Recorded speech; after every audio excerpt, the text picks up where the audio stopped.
ऊर्जाचं वटवृक्ष झालेलं आपल्याला पाहायला मिळतं।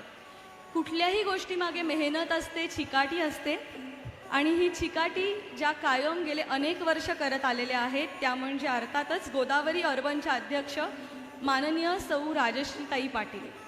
असं म्हटलं जातं की नारी कल भी भारी थी, नारी आज भी भारी है, पुरुष कल भी आभारी था, पुरुष आज भी आभारी है। जोरदार टाळ्यांच्या गजरात आपण स्वागत करणार आहोत गोदावरी अर्बनच्या अध्यक्षा माननीय सौ राजश्रीताई हेमंत पाटील यांचं। मी राजश्रीताईंना विनंती करते की त्यांनी आजच्या कार्यक्रमाचं प्रास्ताविक करावं।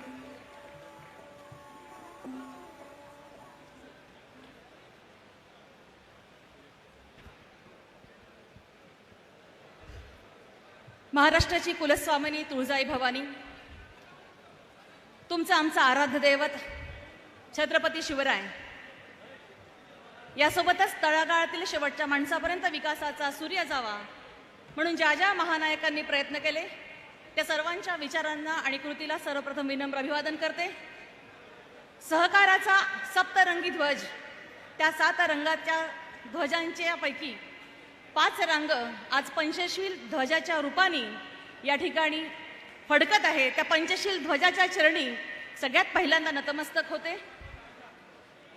गोदावरी अर्बन मल्टीस्टेट या संस्थेच्या सहकार सूर्य या मुख्यालयाच्या उद्घाटन प्रसंगी उपस्थित पद्मविभूषण, तुम्हा सर्वांचं मार्गदर्शक नेतृत्व, महाराष्ट्राची आन बान शान, ज्यांचे पावलं आमच्या संस्थेला लागावं म्हणून आम्ही प्रचंड श्रम घेऊन ही संस्था उभी केली, ते आदरणीय माननीय शरदचंद्र पवार साहेब, त्यांच्यासोबत या ठिकाणी उपस्थित असलेले महाराष्ट्रातील तरुणांचं लाडकं नेतृत्व, एक बुलंद आवाज माननीय धनंजयजी मुंडे साहेब, मंचावर उपस्थित सर्वच सन्माननीय अतिथी, या ठिकाणी मुद्दामहून सहकारातील प्रश्न समजून घेण्यासाठी आलेले आणि महाराष्ट्रातील बुडत चाललेल्या बँकेला शिखरावर नेणारे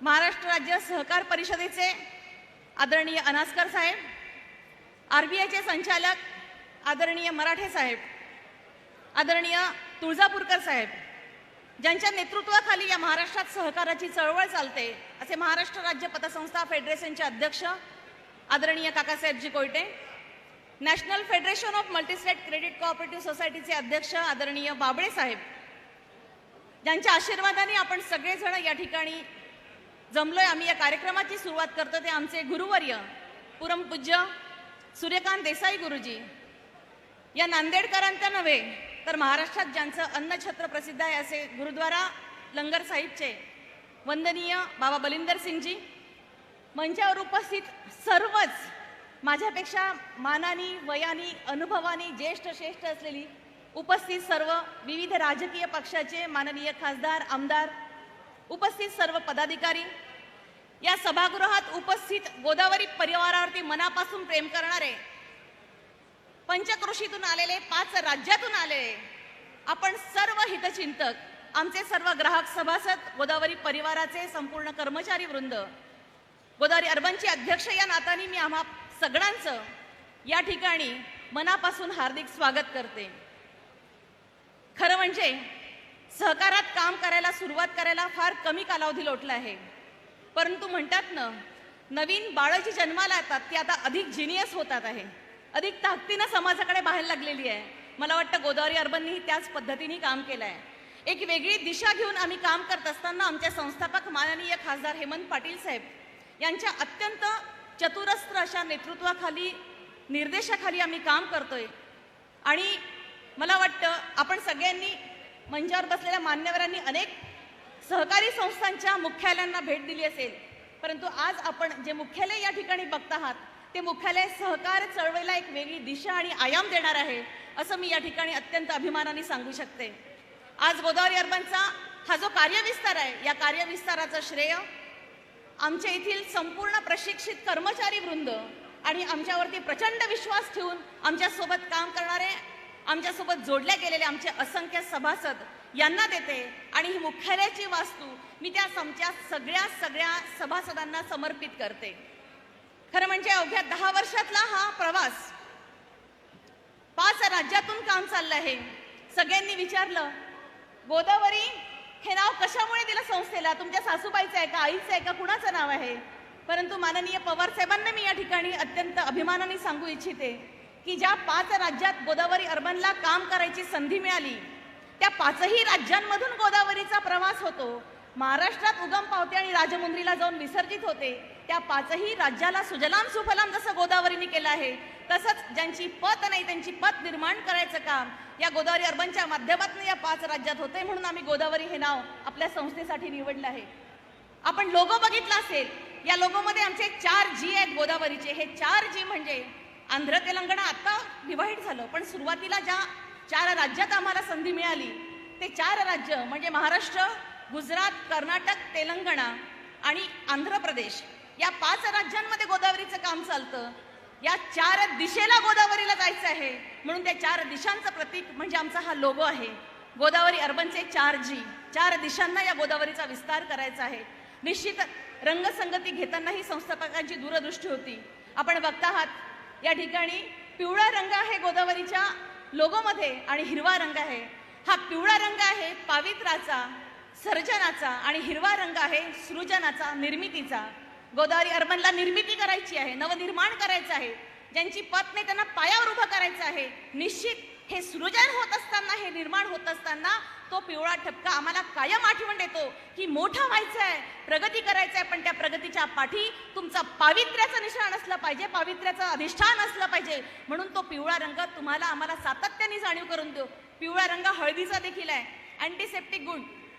या आमच्या भोवतालच्या परिसरातील जे जे काही पत नसलेल्या लोकांमध्ये काही अवगुण असतील ते दूर करून गोदावरी अर्बननी पतपुरवठा करून त्यांना पायावर उभं करावं, इतका साधा सरळ उद्देश या रंगांच्या माध्यमातून आहे. निश्चितच विश्वास तुमचा, जबाबदारी आमची, हा जो आमचं घोषवाक्य घेऊन आम्ही काम करतोय, त्या घोषवाक्याच्या मागे आमची प्रेरणा आहे, आमची श्रद्धा आहे. वंदनीय पवार साहेबांना, धनंजयजी मुंडे साहेबांना मी या ठिकाणी सांगू इच्छिते की गोदावरीचा विस्तार होत असताना, प्रगती होत असताना आम्ही वटवृक्षाची निष्ठा कायम ठेवतो. आपल्या सगळ्यांना माहिती आहे, आदरणीय दांडेगावकर साहेब बसलेले तिथे, आदरणीय पवार साहेब आहेत, आमचे अर्जुन भाऊ आहे कायम, ज्यांचं मार्गदर्शन आम्हाला लाभतं. वटवृक्षाचा विस्तार होत असताना तुम्ही बघितलं असेल, वटवृक्षाचं बी हे मोहरीपेक्षाही लहान असतं, परंतु ते रुजलं आणि फोफावत गेलं तर विस्तार इतका प्रचंड होतो की प्रत्येक उगवणारी एक फांदी एक एक पारंबी निर्माण करते. ती पारंबी जमीन रुजत जाते आणि रुजता रुजता एक दिवस ती रुजलेली पारंबी त्या बुंध्याचं स्वरूप घेते आणि कालांतराने कळतच नाही मुख्य बुंधा कुठला आहे आणि पांदी कुठली आहे. आमची ही समाजाकडे बघण्याची हीच दृष्टी आहे की पत नसलेल्या माणसाला, गोरगरिबाला, ज्याला ज्याला प्रगती करायची आहे, ज्याला ज्याला पुढे जायचं आहे, त्या प्रत्येकाच्या पाठीशी गोदावरी अर्बन ठामपणे उभी राहिली पाहिजे. सर्वसामान्य माणसाला जिथे उभं करत नाही कोणी. आज ग्रामीण भागाला उन्नत करायचं असेल तर मला वाटतं सहकाराशिवाय दुसरा कुठला पर्याय नाही. आदरणीय काकासाहेब कोटे, सुरेशजी वाभळे आणि सहकार क्षेत्रातली आम्ही सगळी मंडळी काम करत असताना लक्षात येतं की अजूनही नॅशनलाइज बँका पाहिजे त्या प्रमाणात ग्रामीण भागात सक्षमपणे काम करताना दिसत नाही. काही त्यांच्याही अडचणी असतील, त्या खोलात मला जायचं नाही, परंतु जिथे जिथे बँक जाऊ शकत नाही त्या सगळ्या वंचितांपर्यंत गोदावरी अर्बननी जावं आणि बँकेच्या मुख्य प्रवाहात त्या सर्वसामान्यांना, गोरगरीब जनतेला सामावून घ्यावं, ही आमची मानस या ठिकाणी काम करतानाच आहे. सुरुवात खूप छोटी होती. आदरणीय बनसोडे साहेब पहिल्या दिवशी 3 बचत गट, 30 महिला, 3 लाख रुपयाच्या ठेवी आणि 27,000चं भांडवल घेऊन गोदावरी अर्बननी काम सुरू केलं.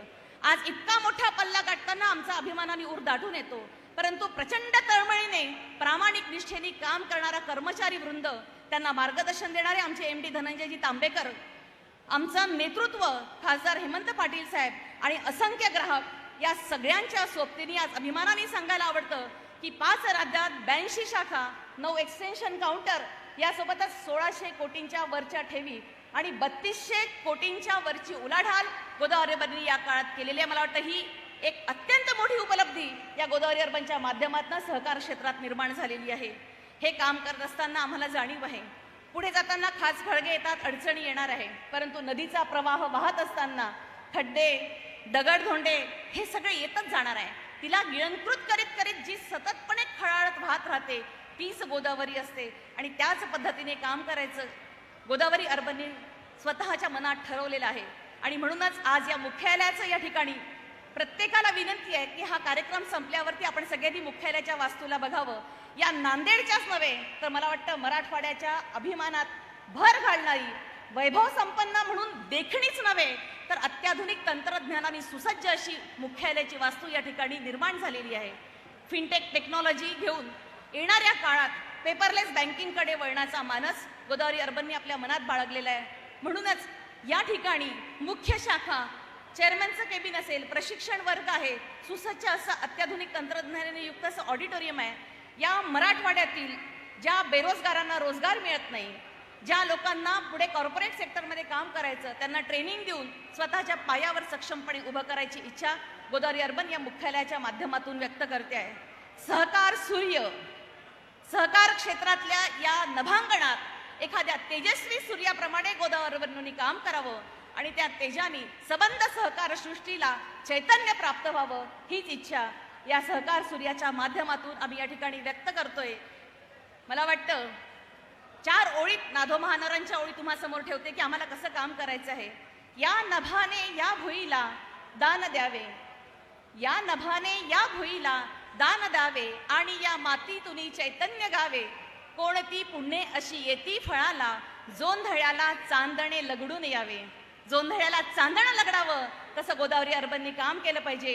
मला या ठिकाणी अत्यंत नम्रपणे त्यांचंही स्वागत करायचं आहे, जे फिजिकली इथे प्रेझेंट नसले तरी व्हर्च्युअली आपल्या सगळ्यांना शुभेच्छा देणार आहेत. ते म्हणजे महाराष्ट्राचे माननीय मुख्यमंत्री उद्धवजी ठाकरे साहेब आणि माननीय केंद्रीय मंत्री माननीय नितीनजी गडकरी साहेब. या दोघांनीही आम्हाला, आता सगळ्यांनाच माहिती आहे की फिनटेक टेक्नॉलॉजी घेते तर फक्त व्यवहारात नको, कार्यक्रमातही ती फिनटेक टेक्नॉलॉजी आली पाहिजे. त्यामुळे टेक्नॉलॉजीच्या माध्यमातून मुख्यमंत्री महोदय आणि माननीय केंद्रीय मंत्री महोदय आपला सगळ्यांशी संवाद साधणार आहे. या मंचावरील उपस्थित सर्वांचं या मुख्यालयाच्या समर्पण सोहळ्याप्रसंगी प्रत्येक काम केलेल्या अगदी दादा मावशी स्वच्छतांपासून हा पेंडॉल करणाऱ्या प्रत्येकापर्यंत आणि जे आम्हाला सगळ्यांना इथे उपस्थित नसलेल्यांपर्यंत पोहोचवणार आहे त्या सगळ्या माझ्या पत्रकार मित्र मैत्रिणींचं मी या ठिकाणी मनापासून स्वागत करते. सगळं प्रिंट मीडिया, इलेक्ट्रॉनिक मीडिया यांचंही मी या ठिकाणी मनापासून स्वागत करते. आपण या कार्यक्रमात माननीय पवार साहेबांचे आशीर्वाद घेण्यासाठी एकत्र जमलोय म्हणून मी जास्तीचे शब्द या ठिकाणी खर्च न करता माझ्या शब्दांना विराम देते. गुलशन के हर कली की हिफाजत करेंगे हम, न जाने किस कली से गुलिस्ता महक उठे. काय माहिती कुठून कोणतरी उगेल आणि हे संपूर्ण चैतन्यमय असं वातावरण या सहकार सूर्याच्या माध्यमातून निर्माण हो एवढीच मी परमेश्वरचरणी प्रार्थना व्यक्त करते आणि थांबते. जय हिंद, जय महाराष्ट्र. धन्यवाद राजश्रीताई. यानंतर कार्यक्रमात पुढे जाताना आपलं मनोगत व्यक्त करण्यासाठी मी आमंत्रित करते महाराष्ट्र राज्य सहकारी पतसंस्था फेडरेशन मुंबईचे अध्यक्ष माननीय श्री काकासाहेब कोयटे साहेब यांना. पतसंस्थांपुढील आव्हानं आणि शासनाकडून असलेल्या अपेक्षा या विषयावर ते आपल्याशी संवाद साधणार आहेत.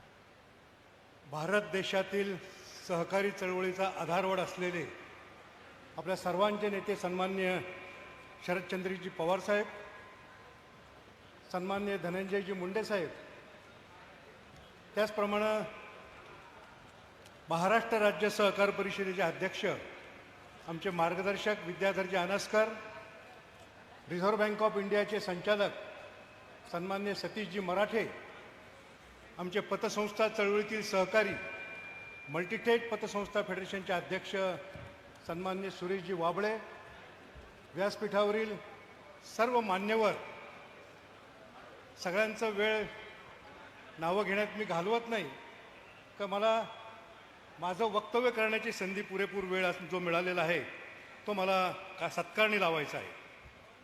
या महाराष्ट्रातील पतसंस्था चळवळीला अभिमान वाटावा अशी ही जी सहकार सूर्य इमारत गोदावरी मल्टीस्टेट अर्बन कोऑपरेटिव्हने उभी केलेली आहे त्याबद्दल महाराष्ट्रातल्या सर्व पतसंस्था चळवळीच्या वतीनं मी या संस्थेचे संस्थापक खासदार हेमंतजी पाटील आणि सन्मान्य राजश्रीताई पाटील यांचं मनापासून अभिनंदन करतो.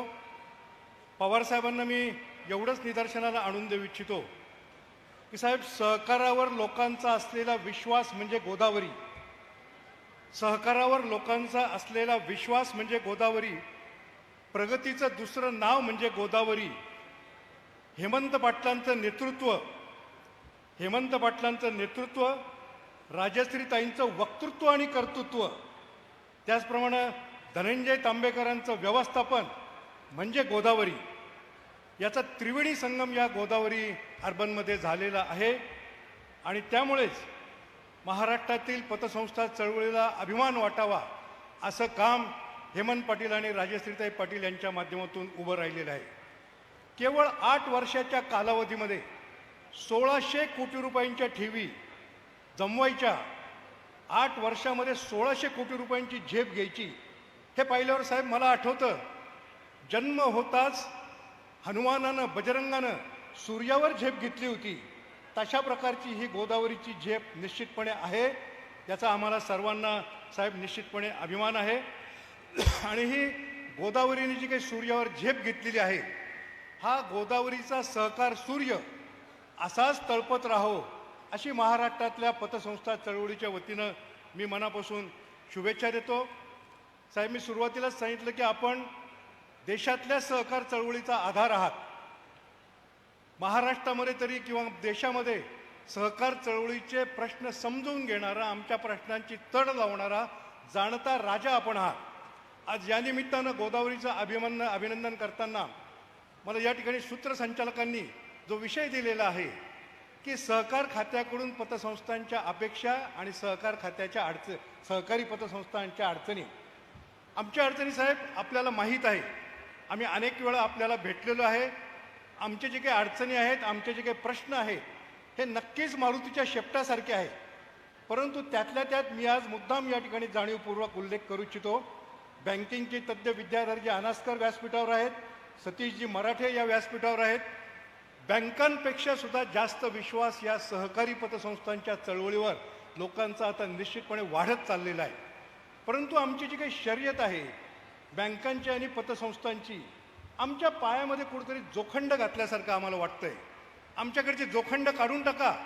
बँकांपेक्षा सुद्धा आम्ही कसे पुढे जातो हे आम्ही निश्चितपणे आपल्याला दाखवून देऊ. आणि या सहकारी पतसंस्था चळवळीची व्यापकता या कार्यक्रमाच्या निमित्तानं व्यासपीठावरच्या सर्वच नेत्यांच्या मी निदर्शनाला आणून देऊ इच्छितो की नागरी सहकारी पतसंस्थांची चळवळ महाराष्ट्रामध्ये 16,000च्या वर नागरी सहकारी पतसंस्था आहेत. 550च्या वर मल्टीथेट कोऑपरेटिव्ह पतसंस्था आहेत. आणि यांच्या माध्यमातून जवळपास 2,65,00,000 लोकांशी आमचा संबंध येतो.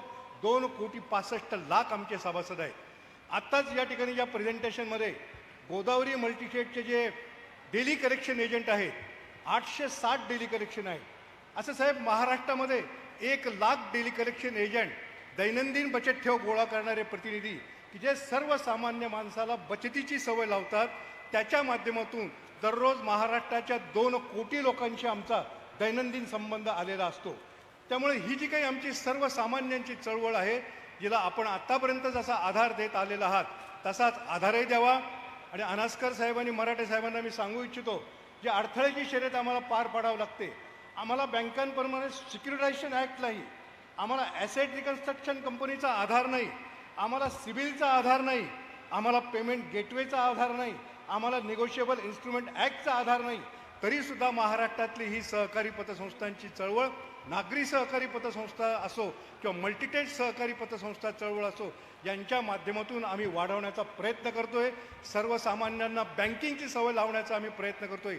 या चळवळीला आपण सगळ्यांनी बळ द्यावं एवढीच अपेक्षा या निमित्तानं व्यक्त करतो. सर्वांना धन्यवाद. गोदावरी अर्बनचं पुन्हा एकदा अभिनंदन. जय हिंद, जय सहकार. धन्यवाद सर. यानंतर मी आमंत्रित करते भारतीय बँक कर्मचारी संघटनेचे सचिव माननीय श्री देवीदास तुळजापूरकर सर यांना सामान्यांसाठी सहकारी चळवळीची आवश्यकता या विषयावर थोडक्यात ते त्यांचं मनोगत मांडतील.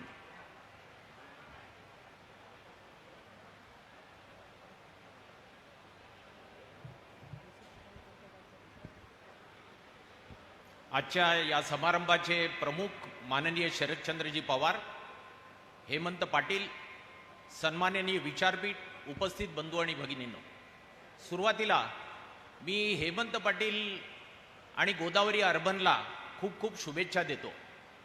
या कार्यक्रमाला येण्यापूर्वी त्यांच्या मुख्यालयामध्ये जेव्हा मी भेट दिली तेव्हा मला एका गोष्टीचा विशेष आनंद झाला की या लक्ष्मीचं केंद्र मुख्यालय असलेल्या या बँकेच्या हेड ऑफिसमध्ये त्यांनी लक्ष्मीबरोबर सरस्वतीला पण जागा दिलेली आहे. एखाद्या बँकेच्या मुख्यालयामध्ये लायब्ररीला बऱ्यापैकी जागा देणं ही फार दुर्मिळ गोष्ट आहे आणि मला वाटतं हेच त्यांच्या यशाचं गमक आहे. याच्याबरोबर आणखी एक आवर्जून गोष्ट मला इथे नमूद करावीशी वाटते की गोदावरी अर्बन ही पतसंस्था ही समाजासाठी काम करते, पण सामाजिक नफ्याबरोबर ती आकड्यांमधला नफा म्हणजे अंकगणिती नफा हा देखील सांभाळते. सर्वसामान्यतः सहकारी चळवळीमध्ये यशस्वीतेसाठी जर कुठली गोष्ट आवश्यक असेल तर सोशल प्रॉफिट बरोबर अकाउंटिंग प्रॉफिट याला देखील तेवढंच महत्त्व दिलं पाहिजे. तर दूरगामी त्या संस्थेला एक भवितव्य असतं आणि या दृष्टीने गोदावरी अर्बननी अल्पकाळात पण केलेली प्रगती ही खूप महत्त्वाची ठरते. सहकारितेचा जन्म हा दुःख आणि वेदनेतून झालेला आहे. 19व्या शतकाच्या सुरुवातीला जेव्हा मोठ्या प्रमाणावर दुष्काळ पडला तेव्हा ब्रिटिश सरकारने कायम केलेल्या एका समितीने 1903 ला आपला जो अहवाल दिला, ज्यातून 1904चा सहकारितेचा पहिला कायदा यांनी जन्म घेतला. म्हणजे त्या काळी भीषण दुष्काळ, त्यातलं दुःख आणि वेदना यातून सहकारितेचा जन्म झाला. आज पुन्हा एकदा या गोष्टीकडे मला लक्ष वेधावंसं वाटतं की आज नवीन आर्थिक धोरण, वैश्विकीकरण, उदारीकरण याची अंमलबजावणी केल्यानंतर 30 वर्षानंतर प्रगती जरूर झालेली आहे, पण या प्रगतीबरोबर जे श्रीमंत आणि गरीब यांच्यामधली जी दरी वाढतीये ती दरी जर कमी करायची असेल तर आपल्याला त्या गरीब माणसाला आर्थिकदृष्ट्या सक्षम केलं पाहिजे आणि हे आर्थिकदृष्ट्या सक्षम करण्याचं काम जर कोणी करू शकत असेल तर ती सहकारिता चळवळ करू शकते. भारतामध्ये आपल्याला माहिती आहे, राष्ट्रपिता महात्मा गांधी जेव्हा दक्षिण आफ्रिकेमध्ये होते तेव्हा त्या दक्षिण आफ्रिकेमध्ये त्यांनी फोनिक्स वसाहतीचा एक प्रयोग केला होता. त्याचं एक्सटेन्शन त्यांनी टॉलेस्टाय फॉर्म्स मध्ये केलं होतं. ही त्यांच्या जीवनातल्या सहकारितेची चळवळ होती. महात्मा गांधी आफ्रिकेतून भारतात आल्यानंतर त्यांनी इथल्या शेतकऱ्यांचे प्रश्न हातात घेतले, एक मोठी शेतकरी चळवळ उभी केली. त्यावेळी सहकारिता ही एक वारसा आणि जतन या पद्धतीने पुढे नेली पाहिजे ही त्यांची भूमिका होती. त्याचं प्रत्यंतर राष्ट्रीय चळवळीत उमटलेलं दिसतं. तसं त्यानंतर या देशाच्या राज्यघटनेमध्ये डॉक्टर बाबासाहेब आंबेडकरांनी मार्गदर्शक तत्व असो की मूलभूत हक्क असो त्यातही पुन्हा सहकारितेला एक आवश्यक ते स्थान दिलेलं होतं. म्हणजे आजची जी सहकार चळवळ आहे तिला फार मोठा वारसा आहे आणि तो वारसा सामान्य माणसाचा आवाज आहे. तो जर लक्षात घेतला तर या देशामधल्या अनेक प्रश्नांना अप्रोच होत असताना, त्या प्रश्नांच्या सोडवणुकीसाठी प्रयत्न करत असताना सहकार हे सूत्र घेऊन जर काम केलं तर मला वाटतं या देशातले अनेक प्रश्न सोडवल्या जाऊ शकतात. पण या सहकारितेला विशेष दर्जा मिळाला पाहिजे. सहकारिता आणि मोठी कॉर्पोरेट जर एकत्रितपणे स्पर्धा लावली तर सहकारितेचा आवाज हा उंचावणार नाही. सहकारितेचा आवाज जर जिवंत ठेवायचा असेल, तो उंचवायचा असेल तर कुठेतरी या सहकारितेला एक विशेष जागा दिली पाहिजे आणि ती विशेष जागा म्हणजे सहकारितेला दिलेली जागा नाही तर या देशातल्या सामान्य माणसाला दिलेली जागा असेल. आणि आग्रहाने या गोष्टी सरकारच्या धोरणामध्ये रिफ्लेक्ट झाल्या पाहिजेत, व्हाव्यात म्हणून जाणतेपणी प्रयत्न केले पाहिजेत. तरच सामान्य माणूस आणि त्याचं हित या सहकारिते चळवळीच्या मार्फत जपल्या जाऊ शकतं. सहकारितेला केवळ पतपुरवठ्यापुरतं मर्यादित स्थान नाही. मला वाटतं आर्थिकच्या बरोबर सामाजिक आणि सांस्कृतिक दृष्ट्या देखील जर सामान्य माणसाचा विकास घडवून आणायचा असेल तर त्यात सहकारितेला एक अनन्यसाधारण महत्व आहे.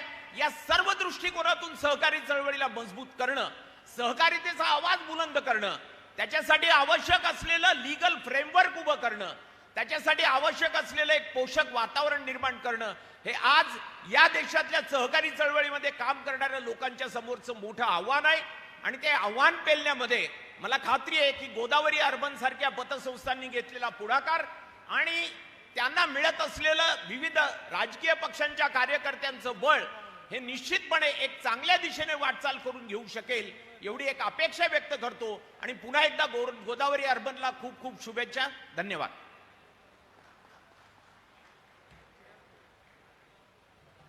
धन्यवाद सर. यानंतर मी आमंत्रित करणार आहे महाराष्ट्र राज्य सहकार परिषदेचे अध्यक्ष माननीय श्री विद्याधर अनास्कर सर यांना. नवीन सहकार धोरण यावर ते आपलं मनोगत व्यक्त करतील.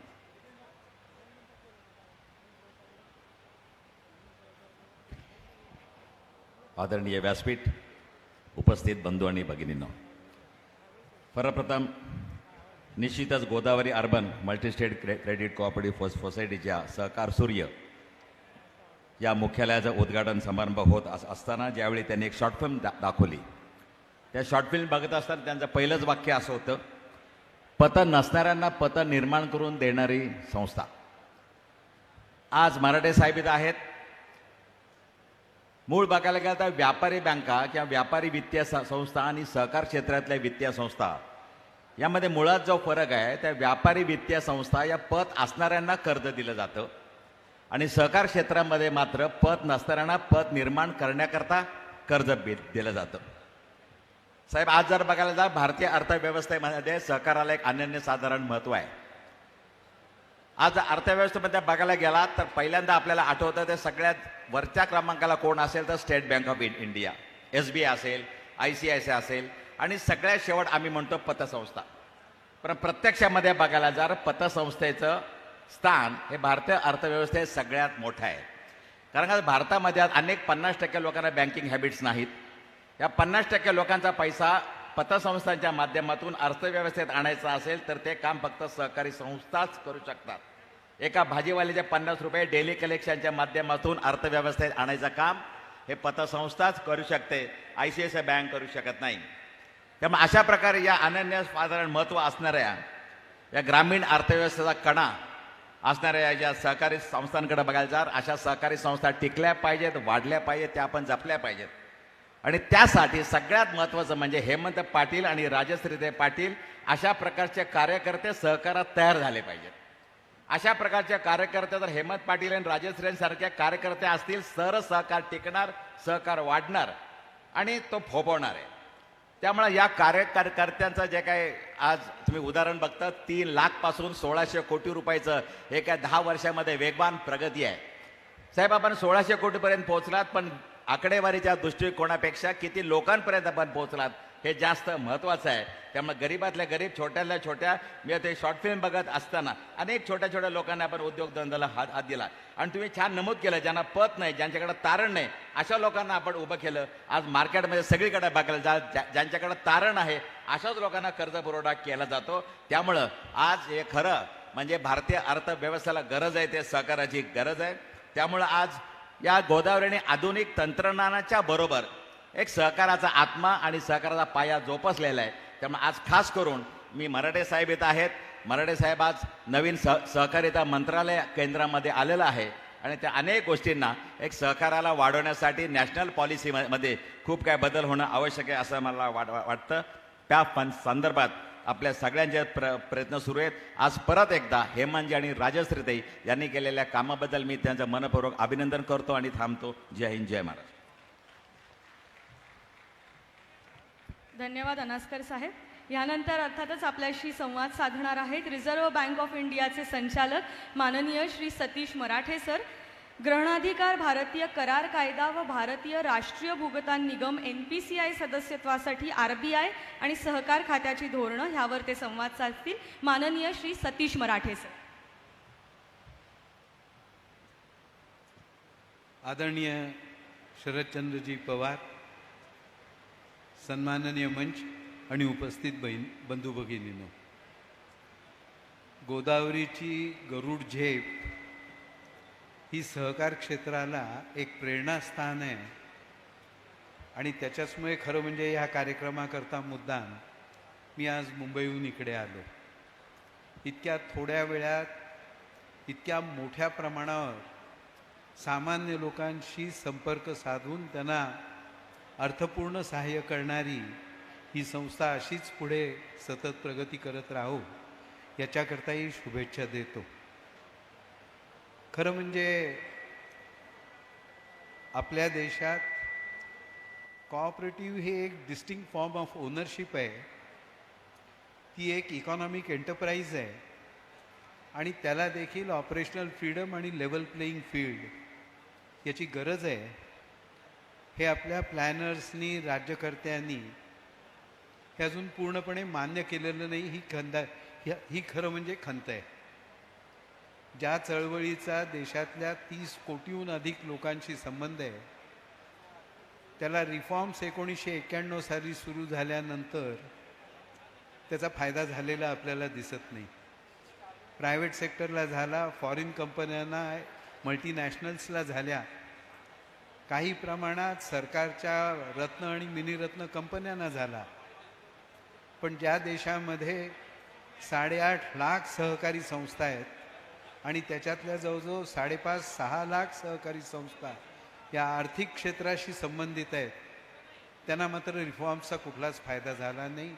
जे अनेक नवीन कायदे आले, नवीन गोष्टी आल्या, त्याच्यापासून खरं म्हणजे सहकारी चळवळ, सहकारी आर्थिक व्यवस्था ही पूर्णपणे वंचित राहिली. ही खेदाची बाब आहे. आज इथे यायच्या आधी तांबेकर साहेबांशी बोलत असताना ते म्हणाले सिक्युरिटायझेशनबद्दल आपण बोलावं. सिक्युरिटायझेशनचा ॲक्ट नागरी सहकारी बँकांना ॲप्लिकेबल होतो हा निर्णय सुप्रीम कोर्टाने देण्यापर्यंत आपल्याला जायला लागला आणि 10 वर्ष त्याच्यात आपली गेली. आणि सिक्युरिटायझेशनचा ॲक्ट इररिस्पेक्टिव्ह ऑफ कुठल्या कायद्याखालती ती बँक रजिस्टर आहे याचा विचार न करता, ती बँकिंग आहे आणि बँकिंग हा सेंट्रल सब्जेक्ट आहे आणि त्याच्यामुळे सिक्युरिटायझेशनचा फायदा सरसकट सगळ्या बँका कुठल्याही राज्यातल्या कायद्याखालती रजिस्टर असल्या तरी तो मिळाला पाहिजे, हे त्याच्यातनं निश्चित करण्यात आलं. पण सिक्युरिटायझेशनच्या ॲक्टच्या नंतर खरं म्हणजे आपल्याकडे तांबेकर साहेब IBC आलं, इन्सॉल्व्हन्सी आणि बँक्रप्सी कोड आला आणि हा कोड हा अधिक प्रोग्रेसिव्ह आहे. या IBCच्या संकल्पना ही रिकव्हरी नाही आहे, तर ती बेसिकली रेझोल्युशन आहे. एक गोईंग कन्सर्न म्हणून ज्या अडचणीत असलेल्या उद्योग व्यवसाय असतील ते हस्तांतरित व्हावे आणि नॅशनल वेस्ट उभ्या राहिलेल्या ॲसेट्सचा थांबावा हा IBCचा आहे. म्हणून जसं सिक्युरिटायझेशन ॲक्ट आपल्याला लागू व्हावा, सहकारी संस्थांना आपण मागणी करू, तसाच IBC देखील लागू झाला पाहिजे, ही आज काळाची गरज आहे. डिस्प्यूट रेझोल्युशन करता कोर्टामधनं जाऊन रिकव्हरी करायला किती वेळ जातो आपल्याला माहिती आहे. एक इन्फॉर्मल स्टडी आपल्या देशात झाला आहे आणि या इन्फॉर्मल स्टडीतनं असं जाणवतं की आपल्याकडे रिकव्हरी जी होते ती साधारण 8 ते 10 वर्षांनी होते आणि ती देखील फक्त 35% होते. त्याच्यामुळे हा जो लीगल फ्रेमवर्क आहे, हे फ्रेमवर्क मला असं वाटतं की आपल्याला उपयोगी ठरत नाही. पार्लमेंटमध्ये एक नवीन बिल येत आहे आणि आर्बिट्रेशनची एक पुढची स्टेप म्हणून मीडिएशनचं प्रपोजल आता पार्लमेंटसमोर आहे. मी जेव्हा ते बिलाची आणि त्याची माहिती घेत होतो तेव्हा लक्षात आलं की मीडिएशनमध्ये परत सहकारी संस्थांचा त्याच्यात कुठे उल्लेख नाही आहे. त्याच्यामुळे केंद्र सरकारला मी सहकार भारती म्हणून त्यांना म्हणणार आहे की या बिलामध्ये सहकारी संस्थांचा देखील आपण अवश्य त्याच्यात इन्कॉर्पोरेट करावं आणि मीडिएशन ही जी पद्धत आर्बिट्रेशनच्या पुढची स्टेप आहे त्याच्यात आपल्याकडे आपण जरूर घेतलं पाहिजे. आणखी एक महत्त्वाचा विषय मला नेहमी जाणवतो, डिमॉनिटायझेशन झालं, फॉर्मलायझेशन ऑफ इकॉनॉमीकडे आपण खूप पुढे गेलो. आज इतकं होऊन देखील 140 कोटी देशातल्या 50 ते 60 कोटी लोकांचे अजून बँक अकाउंट किंवा ऑर्गनाइज फायनान्शियल सिस्टीमला नाही. हे जर का झपाट्याने वाढवायचं असलं तर सगळ्या सेक्टर्समध्ये काम करणाऱ्या कॉऑपरेटिव्ह संस्था, मग क्रेडिट सोसायट्या आहेत, विकास सोसायट्या आहेत, प्रायमरी मिल्क सोसायट्या ज्या आहेत, यांची संख्याच मुळी जवळजवळ 3 लाखाच्या पुढे जाते आणि ग्रामीण भागात त्या फार मोठ्या प्रमाणावर काम करतात. आणि ह्या सगळ्या सहकारी संस्था ज्या थ्रिफ्ट अँड क्रेडिट सोसायट्या, ज्या थ्रिफ्ट अँड क्रेडिटचं काम करतात, या संस्थांना देशाच्या नॅशनल पेमेंट गेटवेशी जोडण्याची अत्यंत आवश्यकता आहे आणि त्याच्याकरता प्रयत्न केला पाहिजे. आपण जाणतो NPCI हे बेसिकली बँकांनी पुढे येऊन आणि रिझर्व्ह बँकेनी सपोर्ट करून ही संस्था उभी केली. प्रोफेसर सारडा जे IITचे होते ते त्याचे मुख्य त्यांना ॲडवायझर होते, गाईड करत होते. मी नुकताच बंगलोरला जाऊन आलो आणि त्यांना भेटून आलो की ही संस्था स्केलेबल आहे की नाही, ही व्यवस्था आपल्याला सर्व सहकारी संस्थांना जोडता येईल की नाही. आणि त्यांनी असं म्हटलं की आपल्याला करणं शक्य आहे, ती स्केलेबल आहे, स्टर्डी आहे आणि 3 लाख सहकारी संस्था जोडल्या तरी त्याच्याकरता करता येईल. पवार साहेबांना मी विनंती करेन की त्यांनी आमच्या सर्व प्रयत्नांना सपोर्ट करावा, पार्लमेंटमध्येही करावा, गव्हर्मेंटशी बोलावं आणि पेमेंट गेटवेला सहकारी संस्था जोडल्या जाव्यात. यांनी 3 गोष्टी प्रामुख्याने होणार आहेत. पहिलं होणार आहे फायनान्शियल इन्क्लुजन मोठ्या प्रमाणावर. आपण ज्याला लेस कॅश सोसायटी म्हणतो ती ग्रामीण भागात शक्य होईल. लोकांकडे पैसे नुसते पडून राहत आहेत. तो नॅशनल ॲसेट आहे, जो वापरला जात नाही आहे, तोही त्याच्या निमित्ताने वापरला जाईल आणि फार मोठ्या प्रमाणावरती अनेक याच्यातनं महिला या त्याच्यातल्या भागीदारी त्यांची आहे. विमेन एम्पॉवरमेंट देखील आपण ह्या पेमेंट गेटवेच्या माध्यमातून साधू शकू.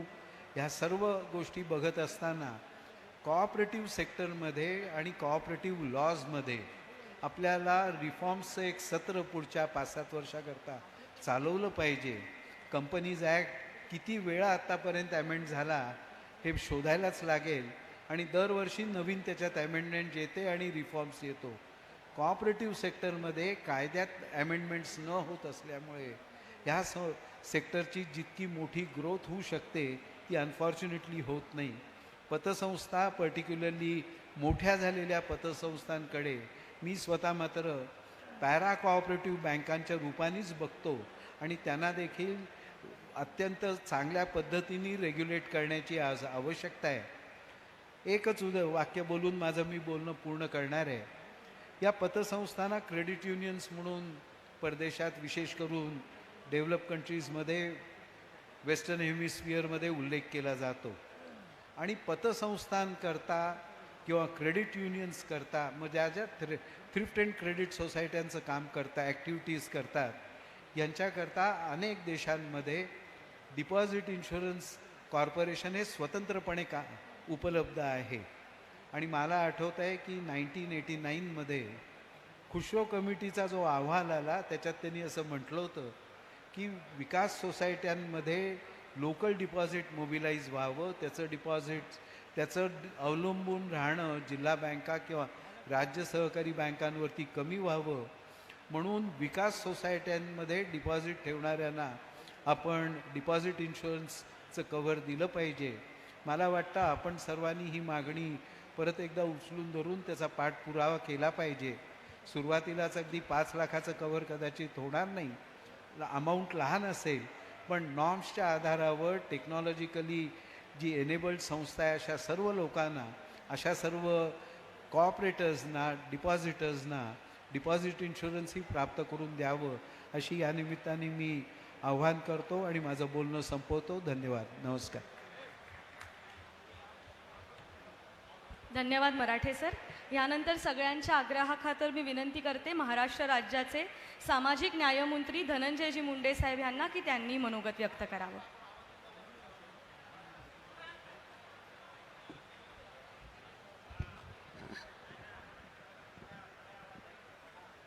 Godavari urban multistate cooperative credit सोसायटीच्या सहकार सूर्य या नवीन इमारतीच्या उद्घाटनाप्रसंगी उद्घाटक म्हणून इथं उपस्थित आमचं दैवत जाणते राजे आदरणीय साहेब, मंत्रिमंडळातील माझे सहकारी, माननीय संजयजी बनसोडे साहेब, ज्यांच्या निमंत्रणाला मान देऊन या ठिकाणी आपण सर्वजण उपस्थित आहोत, ते खासदार माझे मित्र हेमंतजी पाटील,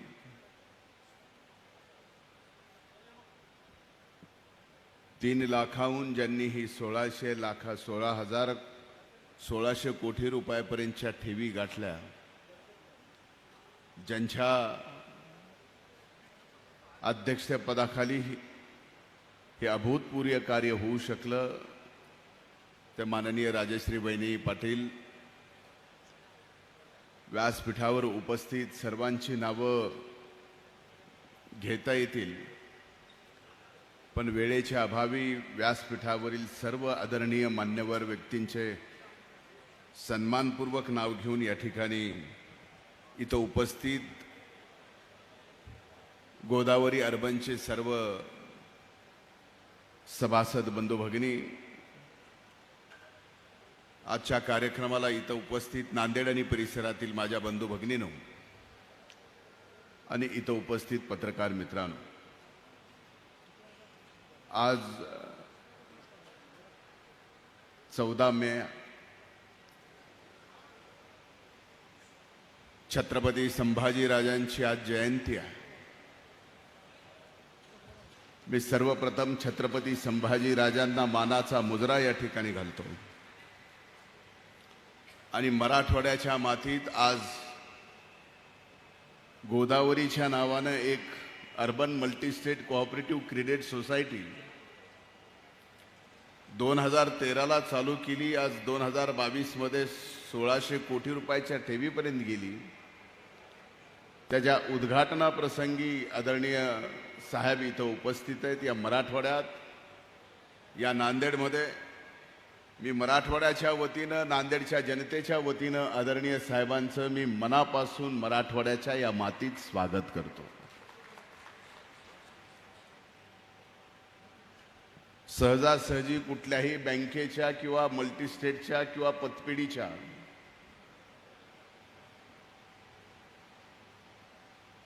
आजपर्यंत राजकीय जीवनामध्ये जेवढे काही कार्यक्रम घेता आले तेवढे सर्व कार्यक्रमामध्ये मी बोलण्याचं टाळायचा प्रयत्न केलेला आहे. कारण मी आत्ता सुद्धा माझे मित्र हेमंतरावला विनंती करत होतो की माझं बोलणं तुम्ही टाळा, कारण माझा तसा प्रत्यक्ष बँकेचा संबंध कर्ज घेण्यापलीकडे दुसरा कुठलाही नाही. कर्ज घेण्यापेक्षा पलीकडे आपल्याला दुसरं काहीही माहीत नाही. त्याच्यामुळं आपण कर्जदार आहोत. कर्ज देणाऱ्याच्या बाबतीमध्ये काय बोलावं हा माझ्यासमोर सगळ्यात मोठा प्रश्न निर्माण होत होता. म्हणून मी बोलायचं टाळायचा प्रयत्न केला. पण शेवटी कर्ज देणारा जरी नसलो, घेणारा जरी असलो, तरी घेणाऱ्याच्या अडचणी मांडल्या पाहिजे देणाऱ्याच्या समोर, म्हणून मी मांडायचा या ठिकाणी आपल्या सगळ्यांच्या समोर प्रयत्न करतो. खरं तर खासदार हेमंतरावांची हिंमत आणि आमच्या राजश्री वहिनींची या ठिकाणी प्रत्यक्ष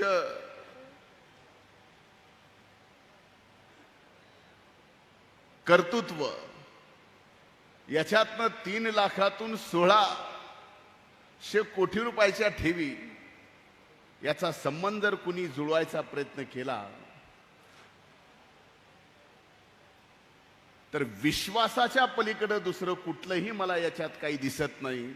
म्हणून 1600 कोटी ठेवी हा आकडा जरी मोठा असला, माझ्या दृष्टीनं 1600 कोटीपेक्षाही जास्त किमतीचं तुम्ही काय कमवलं असेल या 10व्या वर्षात पदार्पण करत असताना, तर या गोदावरीने 4 राज्यातल्या जनतेचा विश्वास कमवलाय. हे सगळ्यात मोठं, महत्वाचं आणि अभूतपूर्व काम आहे. नाही तर आजकाल आपण बघतोय भल्या भल्यांचं, कर्ज घेणाऱ्यांचं आणि देणाऱ्यांचं सुद्धा कसं कसं काय काय झालेलं आहे हे आपण सगळ्यांनी पाहिलं. आणि विश्वास हा क्षणभर ठेवणं आणि विश्वास सलग 10 वर्ष एका संस्थेवरती निर्माण होणं आणि त्याच्यात वाढ होत राहणं, हे काम नक्कीच हेमंतराव अभूतपूर्व आहे. या बाबतीमध्ये दुसऱ्याचं कुणाचंही कसल्याही प्रकारे दुमत असू शकत नाही.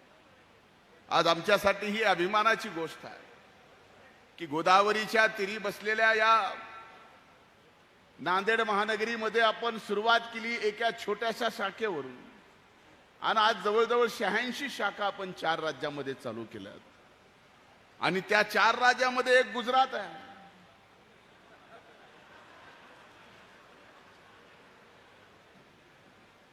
तेलंगणा आहे. म्हणजे तुम्ही गुजरात म्हणल्यावर का हसलात मला माहित नाही.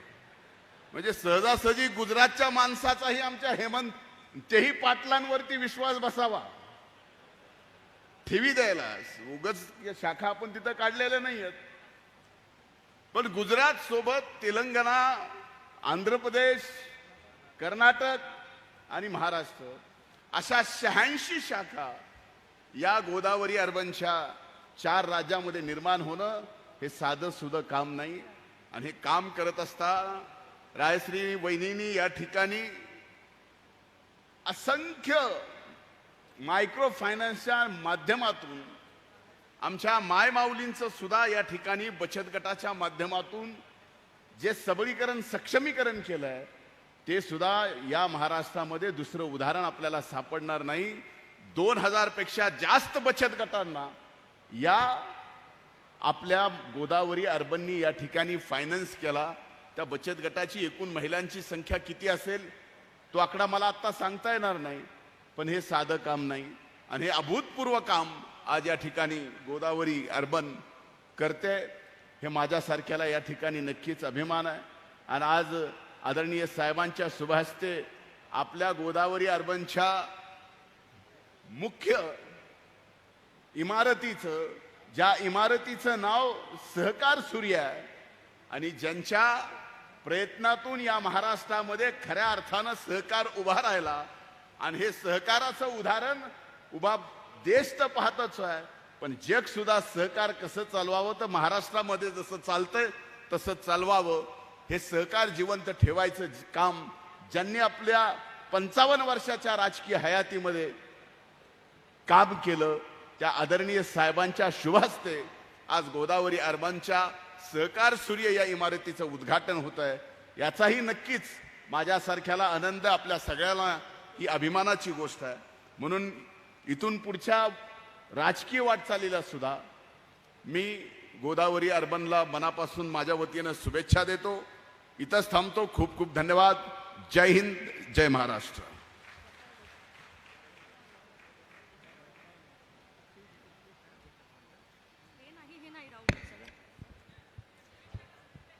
यानंतर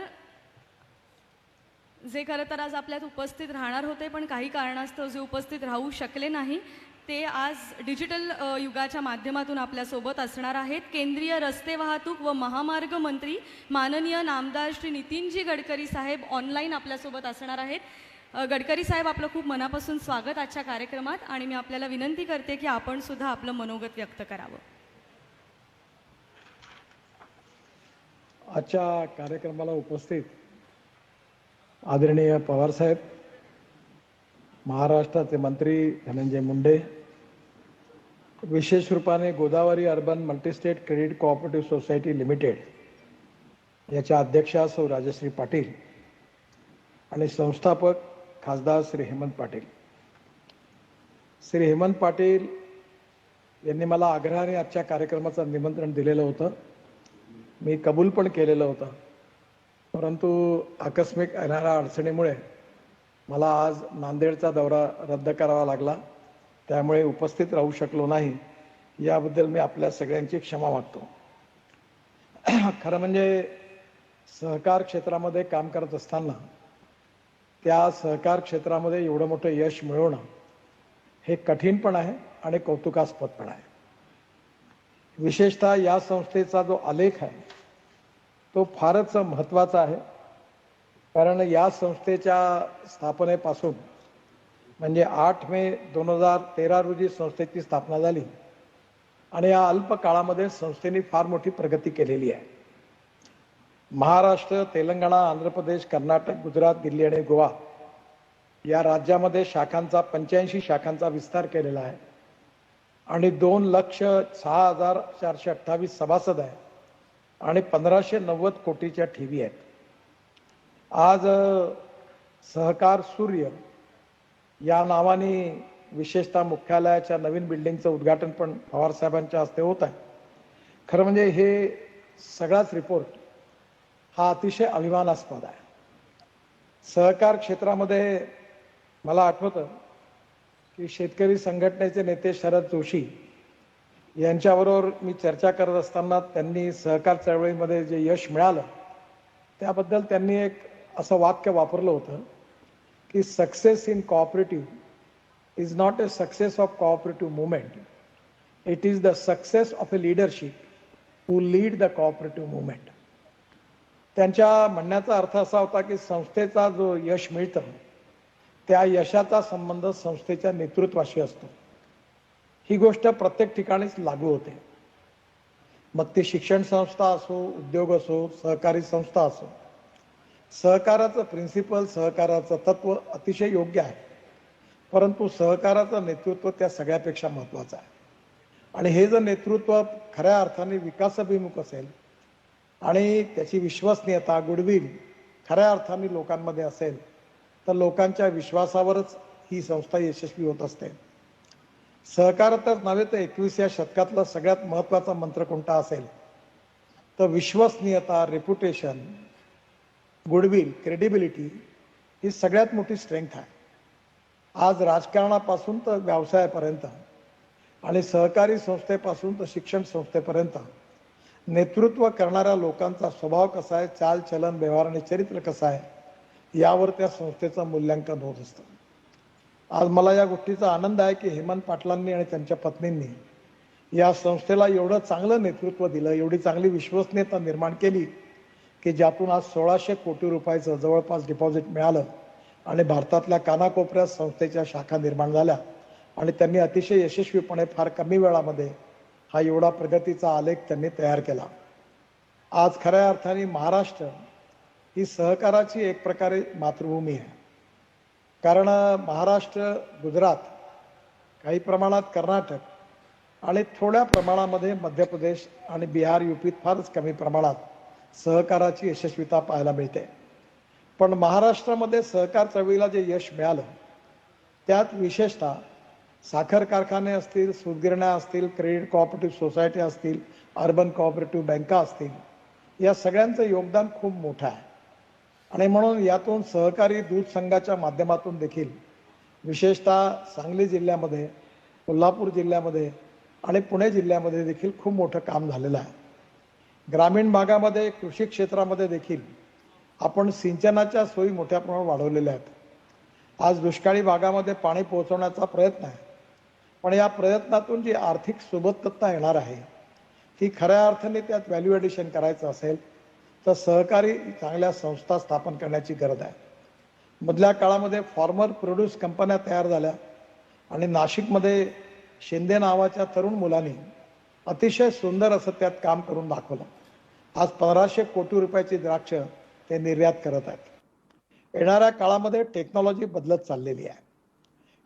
विशेषतः शेतीचं यांत्रिकरण होत असताना केवळ ट्रॅक्टरच नाही तर स्प्रेइंग पासून अनेक गोष्टी आता तांत्रिकदृष्ट्या लागणार आहे.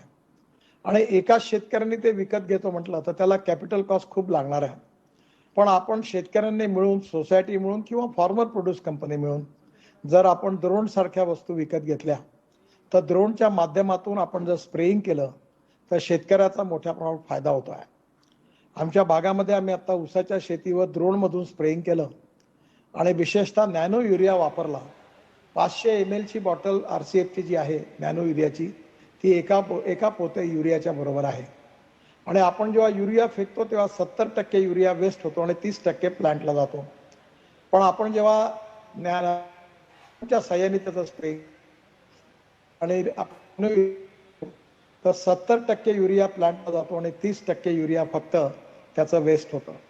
आणि त्यामुळे आपल्या शेतीमध्ये आज किफायतशीर मार्गाने आपल्याला 4 ठिकाणच्या ऐवजी 2च पोते वापरून आपलं काम होऊ शकतं.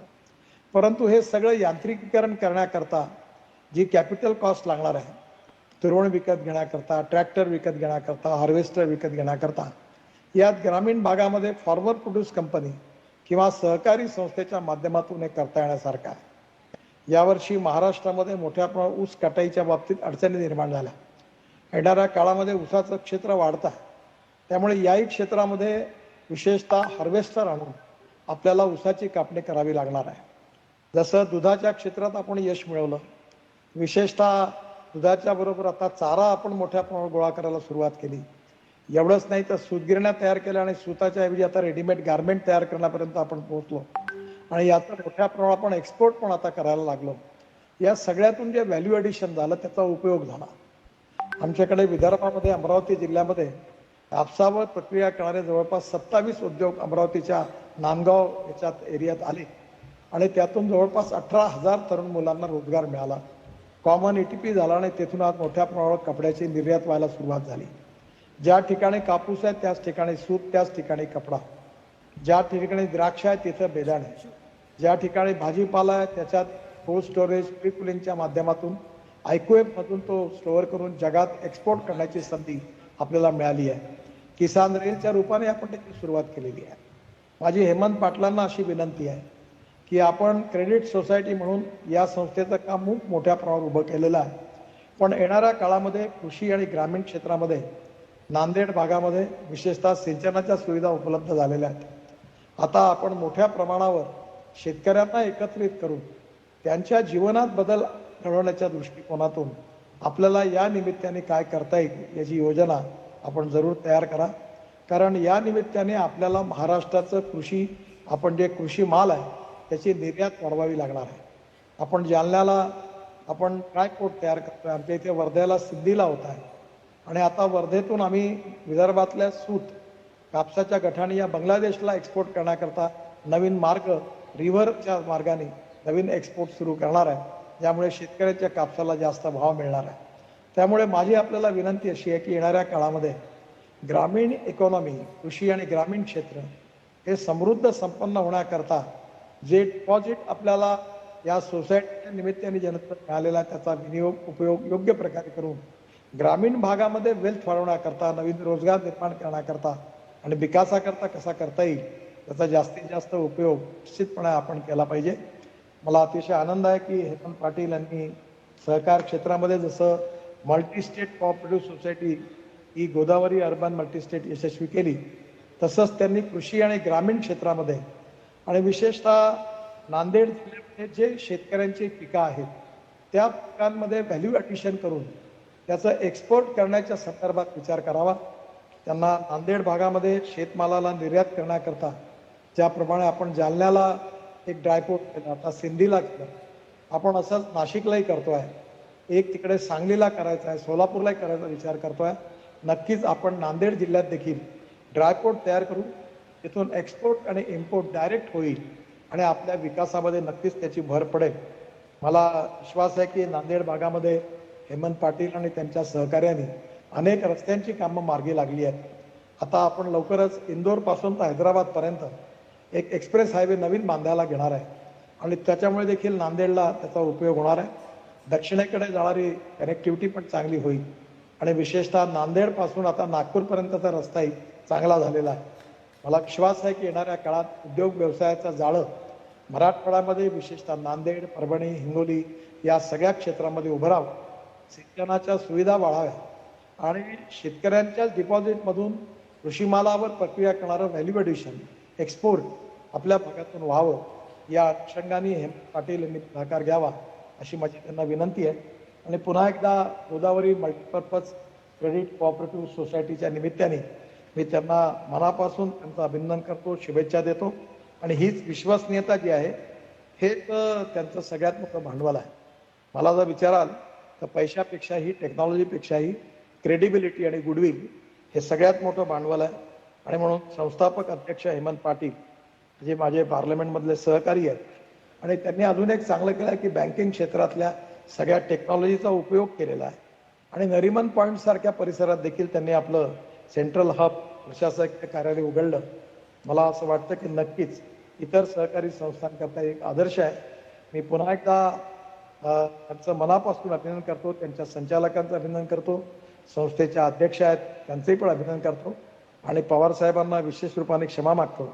मी आज प्रत्यक्ष रूपाने उपस्थित राहू शकलो नाही. पुन्हा एकदा माझ्या खूप खूप शुभेच्छा. धन्यवाद. नमस्कार. धन्यवाद गडकरी साहेब. आपण ऑनलाईन का होईना सहभागी झालात, वेळात वेळ काढून, याबद्दल आपले मनापासून आभार. आणि ज्या क्षणाची आपण आतुरतेने वाट बघत होतात ते आपल्या सगळ्यांचे मार्गदर्शक ज्येष्ठ नेते माननीय श्री शरदचंद्रजी पवार आपल्याला मार्गदर्शन करतील. ज्यांचे आपण आत्ताच विचार ऐकले ते राज्याचे मंत्री धनंजय मुंडे, संजयजी बनसोडे, त्यांच्या अथक प्रयत्नामधून ही urban multi state credit cooperative society गोदावरीच्या नावानं या ठिकाणी उभी राहिली. त्याच्यामध्ये ज्यांनी संस्थापक अध्यक्ष म्हणून जबाबदारी अतिशय समर्थपणाने सांभाळली ते खासदार हेमंत पाटील. भगिनींच्यावर एखादी जबाबदारी सोपवली तर त्या पुरुषाच्यापेक्षा सुद्धा अधिक चांगलं काम करतात असं ऐकून होतो. पण आज या ठिकाणी आल्याच्या नंतर गोदावरी अर्बनची सगळी माहिती घेतल्याच्या नंतर मी या मताशी आता यायला लागलो आहे की हळूहळू अशा संस्थेमध्ये नेतृत्वाची जबाबदारी ही भगिनींच्याकडे द्यायला हवी. आणि त्याचं कारण की या ठिकाणी राजश्रीताईंनी जे विचार मांडले, ज्या पद्धतीने त्या संस्था चालवत आहेत, त्यामुळे आपल्या सगळ्यांचा आत्मविश्वास वाढला.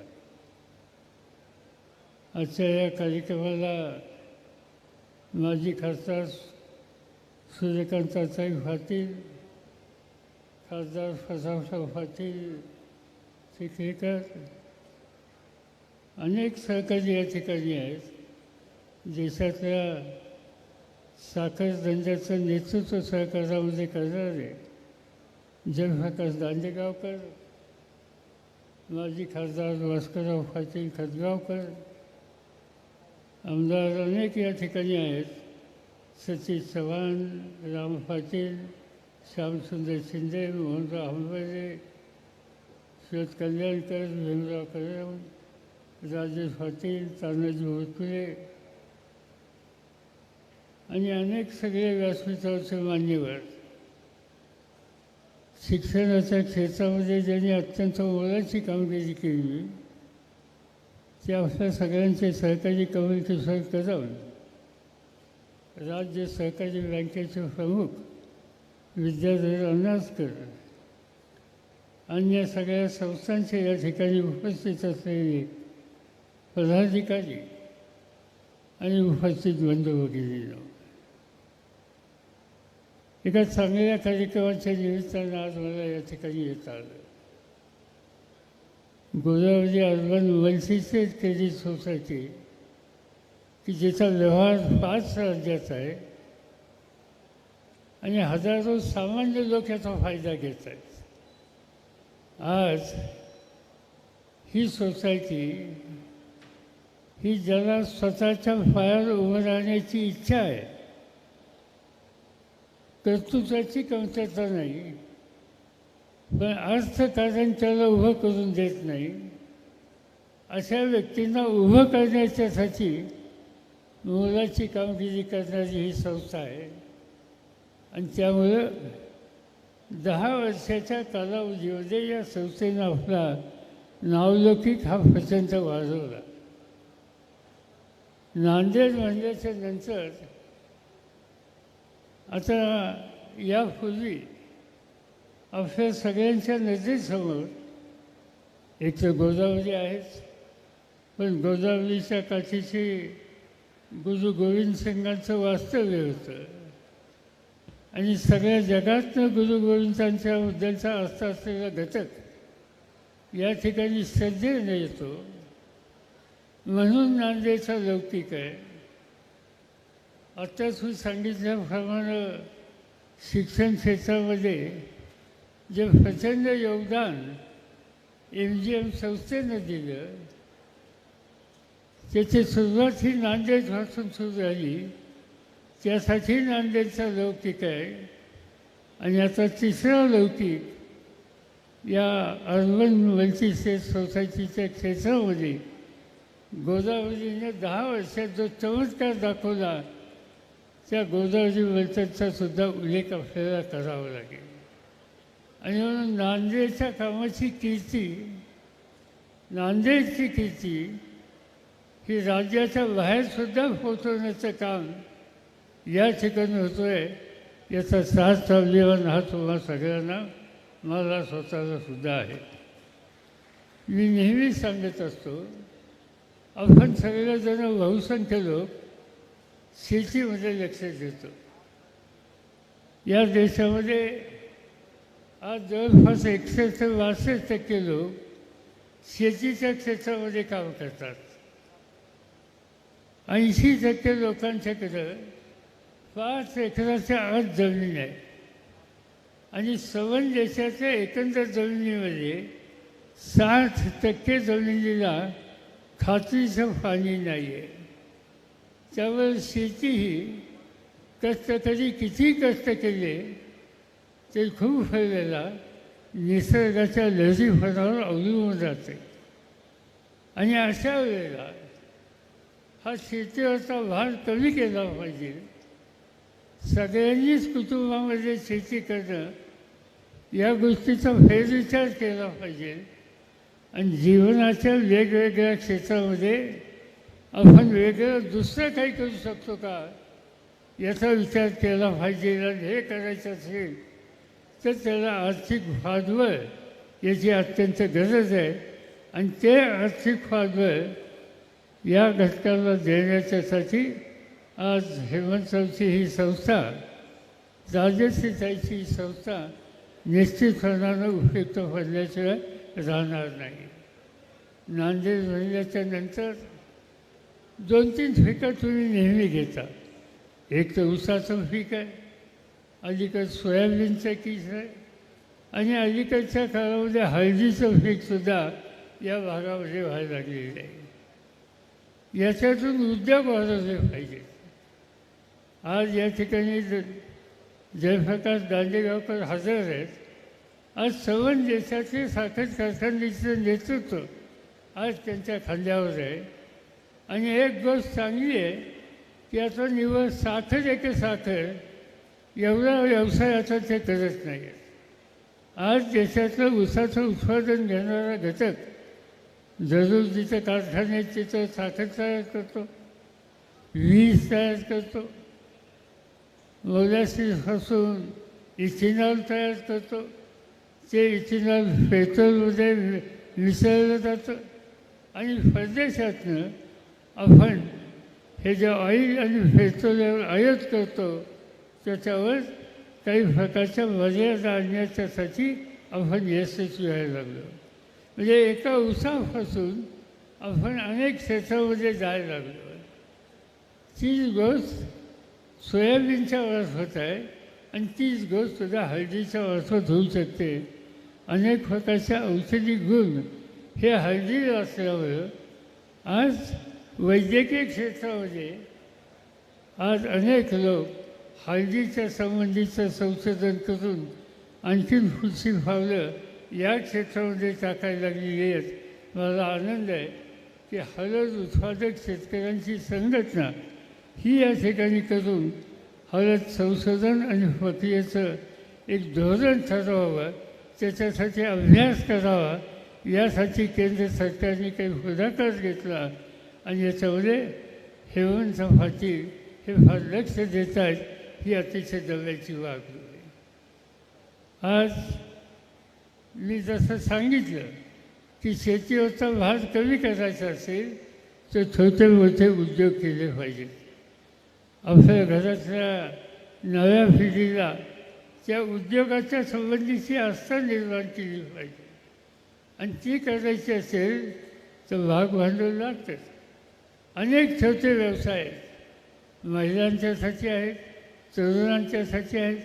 अनेक ठिकाणी असे छोटे छोटे व्यवसाय करून एक समाजाच्या आणि कुटुंबातल्या लोकांचा आर्थिक स्तर हा उंचावण्याच्या दृष्टिकोनातून चांगल्या प्रकारची पावलं टाकायला अनेकांनी कष्ट केलेले आणि त्याला मंच कोणता असेल तर तो सहकाराचा मंच आहे. महाराष्ट्रामध्ये, गुजरातमध्ये, आजूबाजूच्या 2-3 राज्यामध्ये देशाचा सहकारी चळवळ ही सगळ्यात अधिक आहे. आज 7 देशामध्ये जेवढ्या नागरी संस्था असतील त्या संस्थेच्यामध्ये गुजरात आणि महाराष्ट्राचा वाटा हा फार मोठा आहे. आणि हा वाटा मोठा आहे त्याचं कारण गेल्या 100 वर्षापासून सहकाराचा मंच स्वीकारून त्या क्षेत्रामध्ये काम करणारे अनेक लोक आहेत. त्यांचा इतिहास मोठा आहे. धनंजय गाडगे एकेकाळी आज ज्या अनास्कर बँकेचे अध्यक्ष आहेत त्या बँकेचे चेअरमन होते. त्या बँकेच्या मार्फत या सहकारी संस्थेनं शक्ती द्यायचं काम त्यांनी केलं. नंतरच्या काळामध्ये वसंतराव दादा पाटील असो किंवा शामरावजी कदम असत, या सगळ्यांचं मार्गदर्शन या बँकेच्या माध्यमातून झालं आणि या बँकेच्या मार्फत एक ग्रामीण भागातलं अर्थकारण सुधारण्याच्यासाठी खूप प्रकारची यशस्वी पावलं टाकली गेली आणि त्याच्यामुळं महाराष्ट्रामध्ये सहकाराचा पाया हा मजबूत झालेला आहे. आणि त्यामुळं आज अनेक दृष्टीने या सहकाराचं माध्यम हे आपल्या सगळ्यांना तयार होतं.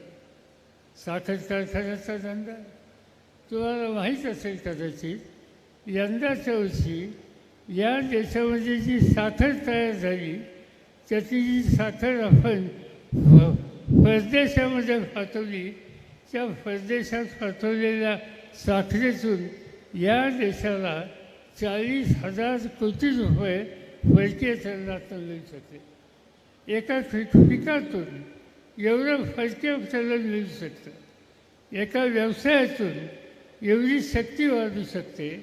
आणि त्याचप्रमाणे अन्य क्षेत्रामध्ये सुद्धा सहकाराचा आधार घेऊन आपण जर काही करू शकलो तर माझी खात्री आहे की त्याच्यामध्ये यश यायला काही अडचण येणार नाही.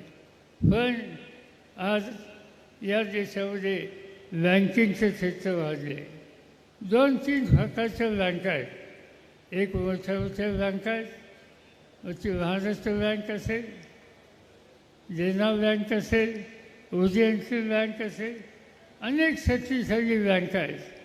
पण एक गोष्ट माझ्यासारख्याला खटकते की आज खऱ्या अर्थानं गोदावरी अर्बन किंवा छोट्या सहकारी बँका यांची अधिक गरज का? आणि त्याचं महत्त्वाचं कारण ज्या राष्ट्रीयकृत किंवा कमर्शियल बँका आहेत त्या बँकेमध्ये ग्राहकाकडे वागण्याचा दृष्टिकोन हा सहानुभूतीचा असला पाहिजे. आज त्याच्यामध्ये कमतरता आहे. अनेक ठिकाणी हे बघायला मिळतं. मध्यंतरी मी ठाणे जिल्ह्यातल्या आदिवासी भागात होतो आणि आदिवासी भागामध्ये एका बँकेच्या बाहेर राष्ट्रीयकृत बँक होती आणि एक आदिवासी शेतकरी उभा होता. अंगावर फाटका शर्ट होता, धोतर नव्हतं, लंगोटी होती. आणि तो लंगोटीवाला शेतकरी तो बाहेर उभा होता. मी सहजच गाडी थांबवली आणि त्याला विचारलं, तू का उभा आहेस इथं? त्यांनी सांगितलं की मला कर्ज पाहिजे, मला काही व्यवसाय करायचा आहे आणि त्यासाठी मी आलो आहे. म्हणजे तू किती वेळ झाला तुला येईल? तर 2 दिवस मी येतो आहे, पण माझ्याकडे काही बँकेत कोणी बघत नाही.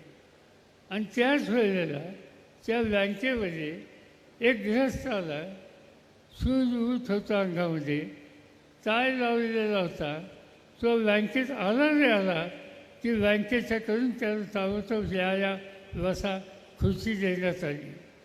त्याच्याकडे त्याच्या गळ्यामध्ये टाय होता म्हणून त्याला खुर्ची, आणि दुसऱ्याकडे टाय नव्हता, तो लंगोटी नेसून आला होता, त्याला 2 दिवस बँकेच्या बाहेर उभं राहायला लागले. म्हणजे दोघांनी 4 इंची फडकं बांधले, कुणी कुठं फडकं बांधलं आहे एवढाच फरक होता. असं असताना या प्रकारची वागणूक ही आज समाजातल्या छोट्या लोकांना मिळते. या तक्रारी मोठ्या बँकेच्याकडून अनेकदा ऐकायला मिळतात आणि त्याला उत्तर शोधायचं असेल तर या नागरी सहकारी बँका किंवा अर्बन कोऑपरेटिव्ह क्रेडिट सोसायट्या या प्रकारचं उत्तर आहे. आज या ठिकाणी रिझर्व्ह बँकेचे संचालक उपस्थित आहेत. अनेक वेळेला मी नागरी बँकेच्या लोकांशी विचारविनिमय करतो त्यावेळी एक गोष्ट आम्हाला बघायला मिळते की या सगळ्या सहकारी बँकेच्याकडून वागण्याचा दृष्टिकोन हा रिझर्व्ह बँकेचा अधिक समजूतदार असण्याची गरज आहे. खूप वेळेला अनेक स्थानिक प्रश्न लोकांची स्थिती हे बँकेमध्ये नागरी बँकेच्या सोसायटीमध्ये जे नेतृत्व करतात त्यांना व्यक्तीच्या माहिती त्याची अधिक असते आणि त्यामुळं या बँकेना लोकांना मदत करण्याच्या संबंधीची भावना ही अधिक असते आणि त्यासाठी जरा चाकोरीच्या बाहेर जायची तयारी केली तर रिझर्व्ह बँक काय नावासारखी संस्था काय त्या सगळ्यांचा दृष्टिकोन या सगळ्या अशा संस्थांच्या बाबतीत एक प्रकारचा चमत्कारिक असतो. हा दृष्टिकोन बदलायची गरज आहे. आणि हा कारण शेवटी बँकिंग हे क्षेत्र हे देशाचं अर्थकारण मजबूत करणार आहे, देशाची अर्थव्यवस्था मजबूत करणार आहे, लहान माणसाला शक्ती देणार आहे आणि त्यामुळे त्या क्षेत्रामध्ये एक प्रकारची नुसती माणुसकीची भूमी नाही तर त्यांनी या सगळ्या क्षेत्राकडे बघत असताना आम्हाला समाजातल्या या लहान घटकाला भक्कमपणानं उभं करायचं आहे, स्वतःच्या पायाने उभं करायचं, त्याचा सन्मान राहील या प्रकारची काळजी ही आम्हाला घ्यायची. ही भूमिका आज त्या ठिकाणी या सगळ्या बँकिंगच्या क्षेत्रामधून केली पाहिजे. आणि म्हणून आम्हाला लोकांचा प्रयत्न आहे की ज्या वेळेला देशाच्या पार्लमेंटमध्ये आम्हा लोकांना चर्चा मिळते, संधी करायला मिळते चर्चा करायची, त्यावेळेला कटाक्षाने सहकारी चळवळीचे प्रश्न, सहकारी संस्थांचे प्रश्न, या क्रेडिट सोसायट्यांचे प्रश्न हे मांडण्याचा आम्ही प्रयत्न करतो. कारण हा वर्ग ज्या दिवशी शक्तिशाली होईल त्यावेळेला हा या देशातला समाज हा समृद्ध आणि शक्तिशाली झाल्याचं राहणार नाही आणि त्यासाठीच या सगळ्या क्षेत्राला मदत करणं आवश्यक आहे. मला अतिशय समाधान एका गोष्टीचं आहे की आत्ताच आपण गडकरींचे विचार ऐकले. राजकीयदृष्ट्या त्यांची आमची भूमिका ही वेगळी असते, पण एक गोष्ट या ठिकाणी मला निश्चितपणानं सांगायची वाटते की जिथं विकासाचा प्रश्न येतो त्या ठिकाणी गडकरींची भूमिका ही अत्यंत सहकार्याची आणि समंजसपणाची असते. हा दृष्टिकोन देशाच्या पातळीवर सगळ्यांनी जर ठेवला, नेतृत्व करणाऱ्या घटकांनी ठेवला, निर्णय घेण्याचा अधिकार असलेल्या सगळ्या वर्गांनी ठेवला तर या देशाचा चेहरा बदलायची जी आपल्या सगळ्यांची अपेक्षा ती आपण निश्चितपणानं पूर्ण करू शकू. आणि त्या दृष्टीनं अशा ज्या संस्था आहेत गोदावरीसारख्या या संस्थेच्या पाठीशी राज्य शासन, मध्यवर्ती सरकार या दोघांनी राहिलं पाहिजे. आणि दुसरी गोष्ट ही आहे की या संस्था मजबूत करणं याच्यामध्ये तुम्हा लोकांच्या हातामध्ये खूप काम आहे. शेवटी घेतलेला पैसा हा व्याजासकट वेळेवर परत करायची सवय ही लागण्याची गरज आहे. पैसा किती तुम्ही घ्या पण घेतलेला पैसा योग्य कामाला वापरा आणि घेतलेला पैसा परत कसा जाईल याच्याकडे मी नेहमी कुठल्याही संस्थेमध्ये ज्यावेळी जातो, विशेषतः बँका, नागरी सहकारी बँका, पतपुरवठा संस्था, तर नेहमी त्यांना एक माझा प्रश्न असतो की तुमच्या ठेवी किती आहेत आणि दुसरी गोष्ट अशी तुमची थकबाकी किती आहे, तुमचं NPA किती आहे. शेवटी थकबाकी ही नाडी परीक्षा आहे. थकबाकी जेवढी कमी होईल, घेतलेला पैसा वेळेवर ज्याचा परत केला जाईल तशी ती संस्था मजबूत राहील. आज कोरोनाचं संकट आलं, गेली 2 वर्ष या सगळ्या सहकारी संस्थांच्या अर्थकारणावर कोरोनामुळं काही वाईट परिणाम झाले ही गोष्ट मान्य आहे, पण तरीही गोदावरीचं NPA हा 4% आसपास आहे आणि त्याचा अर्थ या ठिकाणी लोक कर्ज घेतात आणि घेतलेले पैसे शक्यतो वेळेवर परत करतात. ही सवय तुम्हा लोकांची अतिशय चांगली आहे. आज गोदावरी इथपर्यंत होऊ शकली, इतकी सुंदर वास्तू या ठिकाणी होऊ शकली, 4 राज्यात त्याच्या शाखा होऊ शकल्या, शेकडो त्याच्या ब्रँचेस निघाल्या, हे सगळं होऊ शकलं. आणि त्याच्या मागं कर्ज घेणारा तुमच्यातला जो घटक असेल त्याची जी बांधिलकी आहे संस्थेला, ती घेतलेला पैसा परत करायचा, वेळेवर करायचा, त्यामुळेच हे होऊ शकलं. इथून पुढच्या काळामध्ये वेगवेगळ्या क्षेत्रामध्ये आपल्याला यशस्वी व्हायचं असेल, आपलं राहणीमान सुधारायचं असेल तर पैसे घेतले पाहिजेत आणि पैसे नीट वापरले पाहिजेत आणि पैसे परत केले पाहिजेत. या दृष्टीनं तुम्ही पावलं टाकाल अशाच प्रकारची अपेक्षा आज या ठिकाणी होतो. हा जो काही करला या ठिकाणी हेमंतरावनी आणि त्यांच्या सहकाऱ्यांनी आयोजित केला त्याबद्दल त्यांना अंतःकरणापासून या ठिकाणी धन्यवाद देतो. सहकार सूर्य या देखणा मुख्यालयाची वास्तू तुम्ही उभी केली त्याबद्दल, त्याचं उद्घाटन झालं असं जाहीर करत असताना त्याच्याबद्दलचं तुमचं अभिनंदनही करतो आणि माझे 2 शब्द संपवतो. जय हिंद, जय भारत.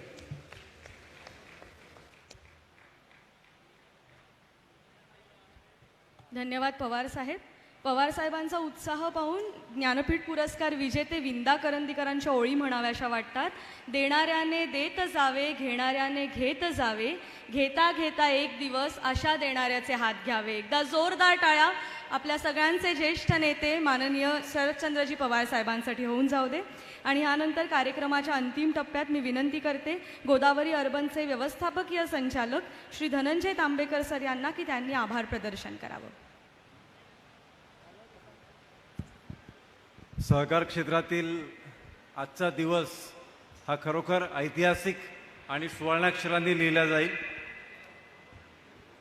गेल्या 10 वर्षाच्या अथक परिश्रमानंतर लाखो सन्माननीय गोदावरी अर्बनच्या सभासदांचं स्वप्न आज या सहकार सूर्य मुख्यालयाच्या उद्घाटन प्रसंगी उपस्थित सहकारातील ऋषितुल्य आदरणीय व्यक्तिमत्व या देशाचे माजी केंद्रीय कृषी मंत्री आदरणीय शरदचंद्रजी पवार साहेब, नुकतंच ज्यांनी आपल्याला संबोधित केलं असे भारताचे केंद्रीय मंत्री आदरणीय नितीन गडकरी साहेब, आपल्या महाराष्ट्राचे मंत्री आदरणीय धनंजय मुंडे साहेब, सन्माननीय राज्यमंत्री बनसोडे साहेब, आपल्या या विभागाचे खासदार सन्माननीय प्रतापराव चिखलीकर साहेब, सन्माननीय खासदार हेमंत पाटील साहेब, या कार्यक्रमाला उपस्थित विविध क्षेत्रातील माननीय विद्यमान आमदार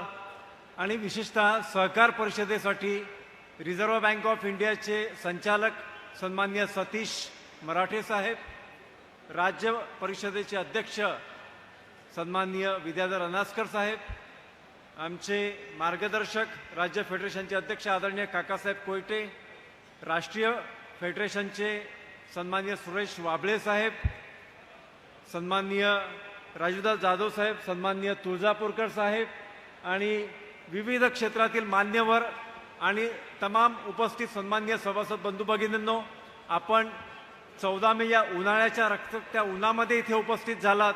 मोठ्या संख्येने उपस्थित राहून आपण आपलं प्रेम व्यक्त केलं त्याबद्दल मी गोदावरी अर्बनतर्फे आपल्या सगळ्यांचं मनपूर्वक आभार व्यक्त करतो. यानंतर भारतातील विविध सहकारी संस्थांचे अध्यक्ष पदाधिकारी इथे उपस्थित झालेले आहेत.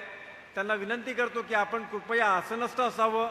मुख्य उद्घाटन सोहळ्याचं पहिलं सत्र संपलेलं आहे, दुसरं सत्र यानंतर आरंभ होणार आहे. मी पुनश्च एकदा आदरणीय पवार साहेबांचे मान्यवरांचे आभार व्यक्त करतो आणि जेवणाची व्यवस्था इथे केलेली आहे. मी उपस्थित सन्माननीय सभासदांना विनंती करतो की कृपया आपण भोजनाचा आस्वाद घ्यावा. सहकार क्षेत्रातील जी दिग्गज मंडळी इथे उपस्थित झालेली आहे त्यांना विनंती करतो की आपण सहकार परिषदेकरता थांबावं. आणि आपल्या सगळ्यांचे पुनश्च एकदा आभार व्यक्त करतो. धन्यवाद. Thank you very much.